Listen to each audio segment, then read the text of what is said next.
நம்ம பிரிட்ஜஸ் செல் டவர்ஸ்லாம் பார்த்தோம்னா அதில் ட்ரையாங்கிள் ஷேப்ஸ் இருக்கும். நம்ம வேர்ல்டில் நிறைய ஷேப்ஸ் இருக்கும் போது இந்த ட்ரையாங்கிள் ஷேப்பை மட்டும் ஏன் ரொம்ப அதிகமாக யூஸ் பண்ணுறோம், அதை பற்றி இந்த வீடியோவில் பார்த்துடலாம். ஸ்கொயர், ரெக்டாங்கிள், ட்ரையாங்கிள் இந்த மாதிரி நிறைய ஷேப்ஸ் இருக்குது. ஆனால் இதில் இருக்கிறதுலே ஸ்ட்ராங்கஸ்ட் ஷேப் ட்ரையாங்கிள். ஏன்னா மற்ற ஷேப்பில் நம்ம ஃபோர்ஸ் கொடுத்தோம்னா அந்த ஷேப் சரிஞ்சு விழுகிறதுக்கான நிறைய சான்சஸ் இருக்குது. ஃபார் எக்ஸாம்பிள், இப்போ நம்ம ஒரு ஸ்கொயரை ஐஸ்கிரீம் ஸ்டிக்கை வச்சு பண்ணிக்கலாம். இதே மாதிரி இன்னும் 3 ஸ்கொயர்ஸ் பண்ணிக்கலாம்.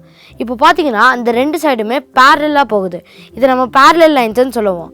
இதே மாதிரியே இன்னும் 3 செட்டு பண்ணிக்கலாம். இப்போ இதை த்ரெட்டை வச்சு கனெக்ட் பண்ணிக்கலாம். இப்போ இந்த பிரிட்ஜு மேலே நம்ம வெயிட் வச்சோம்னா இந்த பிரிட்ஜு உடஞ்சிரும்.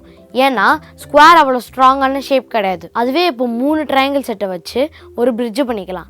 இப்போ இந்த பிரிட்ஜு மேலே எவ்வளோ வெயிட்டு போட்டாலும் இந்த பிரிட்ஜு உடையாது.